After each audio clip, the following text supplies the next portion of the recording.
she's unironically being like, Bluey's a fucking communist. Bluey, they must, Bluey, it's more like ready, okay? Ready to seize the means of production. You better stop this real quick. Capitalism is anti-human. As far as ideologies goes, it's sociopathic, okay? All of the foundations, all of the social conditioning that you learn normally about, being a kind person, being a good person is antithetical to the capitalist indoctrination. That's the kind of high-level intelligent conversations I'm having with my communist baby. I hate my communist seed. Okay, let's continue.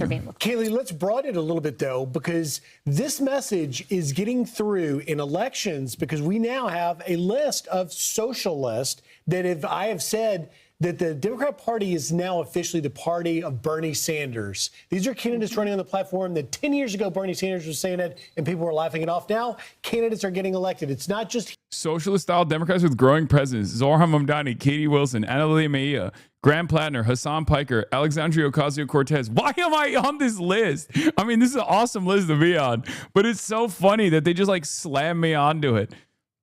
Buddy, I'm a Twitch streamer. You're so stupid. You're so dumb. Here in New York City with Zohar Mamdani, Katie. Yeah, they're like, hey, listen, man, Drake, bro, thinks he's on the team image. Bro, I don't think I'm on the team. I'm not doing that. They're making it seem like I'm running for not only just any office, but the presidency, okay? They're like, oh, this is Hasan Piker, this dangerous socialist. He's going to be president one day. It's like, no, I don't plan to do any of these things, okay? I am a fucking Twitch streamer who just pussy. Okay.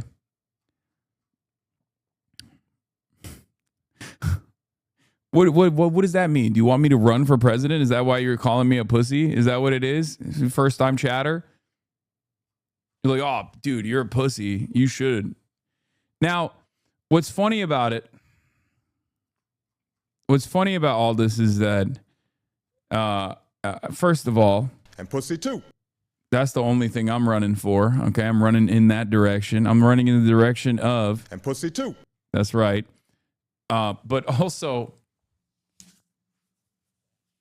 these guys are so funny. All my haters are so funny. They're like, bro, you never go outside. You never put yourself out there. Now I'm putting myself out there, and these guys are up my ass. And then they're like, oh, you're a pussy. It's like, buddy, you lose your mind when there's like a second of attention on you. Like if this community were to figure out what your other social media accounts look like, and then they start, yelling at you about your perspective for even like approximately 30 seconds, where you lose like a fraction of your anonymity, you genuinely lose your mind. You freak the fuck out.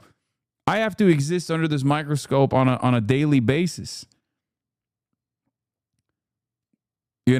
Wilson out in Seattle, Annalena Mejia in New Jersey, who won Mikey Sherrill's seat. She was a moderate, and Mejia is now possibly the most liberal far-left member of Congress. And then, of course, you've got the oysterman, Graham Plattner, who's a neophyte politician that has a Nazi tattoo and wants to abolish ICE.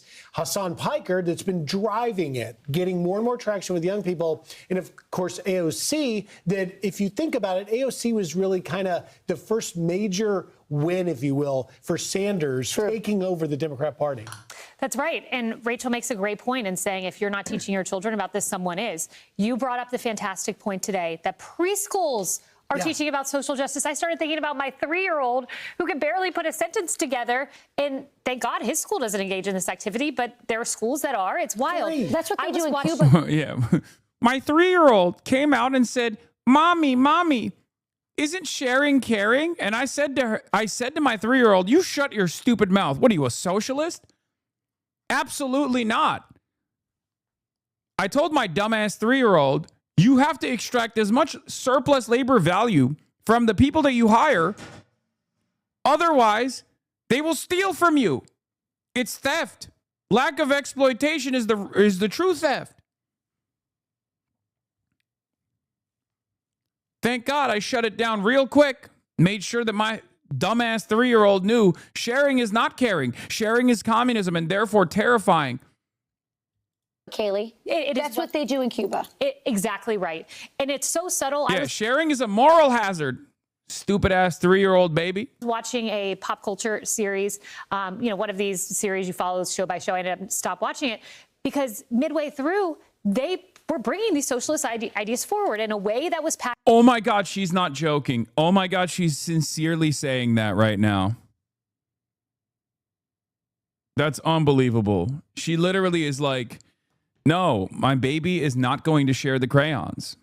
My baby, it's not even a bit. She's unironically being like, Bluey's a fucking communist. Bluey, Bluey, it's more like ready, okay? Ready to seize the means of production. You better stop this real quick. Capitalism is anti-human. As far as ideologies goes, it's sociopathic, okay? All of the foundations, all of the social conditioning that you learn normally about, being a kind person, being a good person is antithetical to the capitalist indoctrination.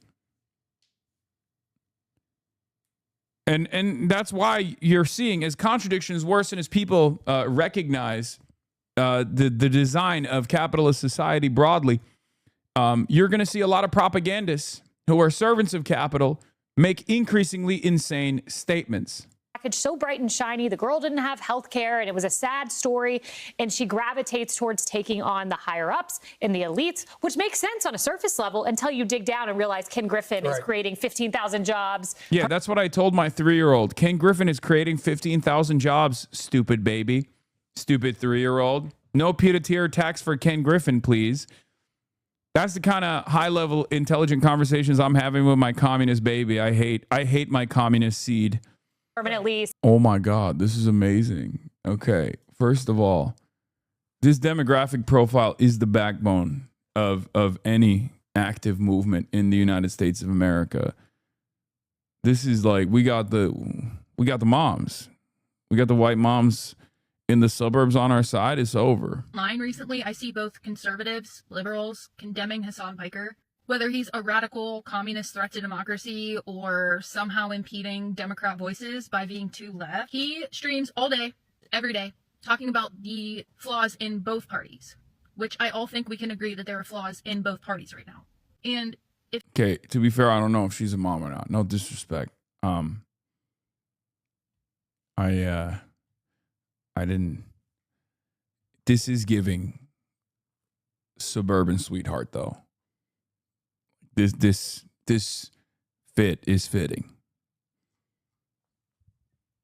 You know what I mean? his valid complaints and concerns about our political system trigger you, maybe you're the problem. And I'm not saying that you can't disagree with him on certain aspects, certain viewpoints whatsoever. However, if you feel triggered by what he is saying, maybe take a step back. It is glamorous. It is glamorous. It's glam. Too late. The nuke already landed. I'm just saying, dude. This is giving country club, okay? Ask yourself, whose interest is my belief serving? Because for the most part, if not all of it, Hasan represents the working class American. He wants people to have health care. He wants people to afford to go to school and to live good lives without prioritizing billionaires or foreign countries. So if something within that triggers you, maybe you need to take a step back and figure out who actually is benefiting from your viewpoints.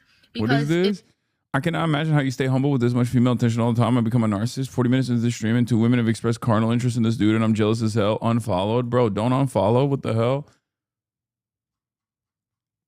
If Hasan is the problem, then your viewpoints benefit somebody else. Think of Hasan as like ayahuasca.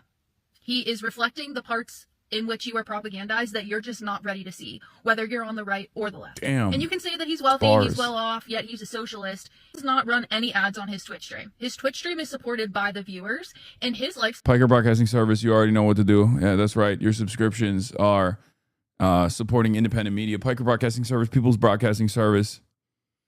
Don't unfollow. Subscribe instead. Use your Twitch Prime, which is free, by the way. Twitch Primes are free. Twitch Primes are free. Use your Twitch Primes here.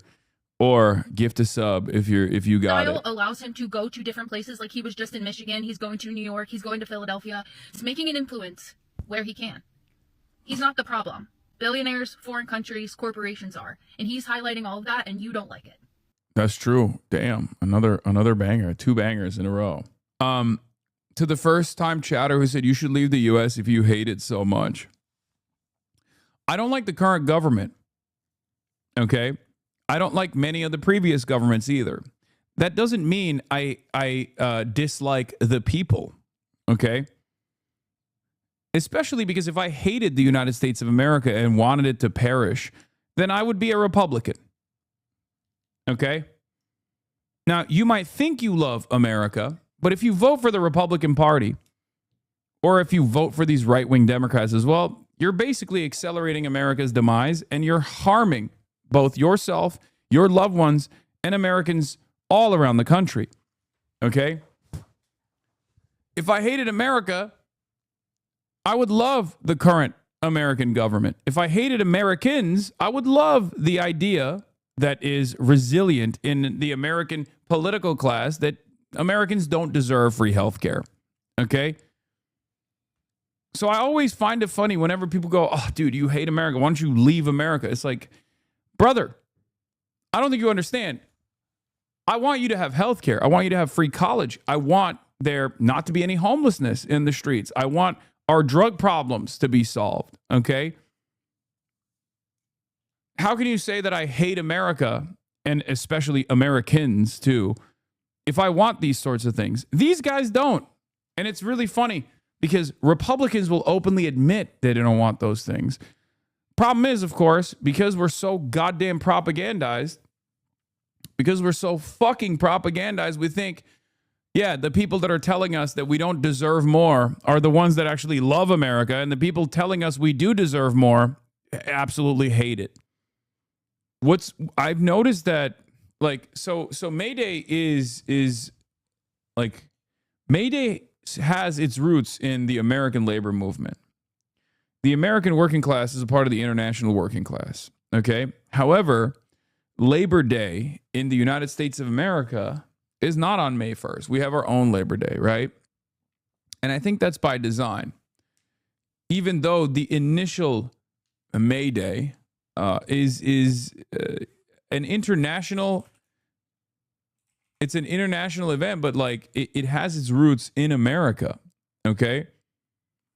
It is the commemoration of the Haymarket movement, the Haymarket affair, if you want to call it that, or the Haymarket riots, right? And what's fascinating about it is that regardless of its inception, workers striking for an 8-hour workday, facing violent class trader police confrontation, it's a day of, it's an International Workers' Day, celebrating labor rights. And we try to do that here on the broadcast every Friday. That's like part of the reason why I always celebrate Fridays with Mufasa. The reason why I celebrate it is because it's to commemorate and it's to show respect to the workers that came before us that worked long and hard and actually, even lost their lives. Like they put tremendous sacrifice into this movement, into labor militancy, to get some of the amenities that we take for granted now, like the weekend, the abolition of child labor, and many other workplace protections that in many visible and also invisible ways help us, right? Make our lives a little bit easier. Here's Jesse Waters having John Fetty Wap on Fox News to respond to these May Day protests as well. John Fetterman. Okay, Senator. How big of a threat do you think this communist movement is? Well, I mean, there's that phrase where terrible or bad ideas refuse to die. And it's very sad to see that kind of things being revisited in this kind of way. And a lot of these, these terrible groups like Code Pink and a lot of the other ones that are strongly aligned to the CCP, without a doubt, they're being financed. I mean, it's ironic. I mean, these kinds of protests are being funded by billionaires against billionaires. I mean, I don't know. I know that you're both pro-worker and anti-war, but I want to push on that. Would you be in favor of a U.S. government that uses the U.S.'s might to threaten to and intervene on countries with low tax for the rich for them to increase them? What? You're saying, like, we have a communist government, and the communist government is unbelievably militant, and there's a United States that's like the United Soviet States, okay? But there's still like a capitalist European Union or something, and America is now going to say, hey, we'll militarily intervene unless you give your workers more rights. Is that what you're saying? What kind of question is this? Yes? Do you think the world would look the same? Where would there be any... Let's say America magically overnight turns into a communist utopia. Why would any other country not also move in that direction, especially our vassals? Like, this is a ridiculous hypothetical.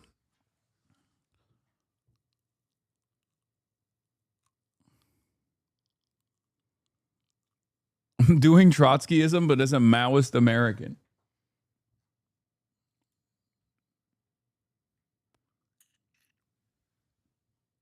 They realize the irony in many of those things right now. And now there is kind of a small communist takeover in Maine. You know, Plattner, he's already announced that he's an avowed communist. He's made that statement and he put that online. Now he's going to be the Democratic nominee.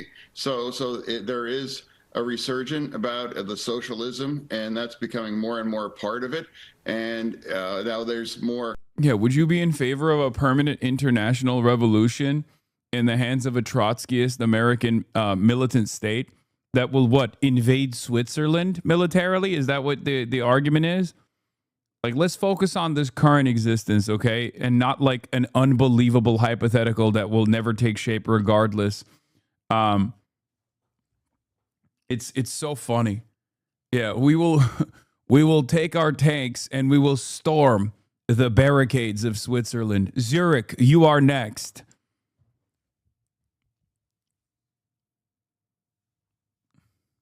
It's like a marriage of the Palestinian, the anti-ICE, the abolish ICE, and now turning it in to like an orgy of socialism here. And that's sad, because it's supposed to be about labor, like unions. I'm a proud pro-union Democrat, but the kinds of mess that you see are showing up. Yeah, it's ironic because labor unions historically have always been about this.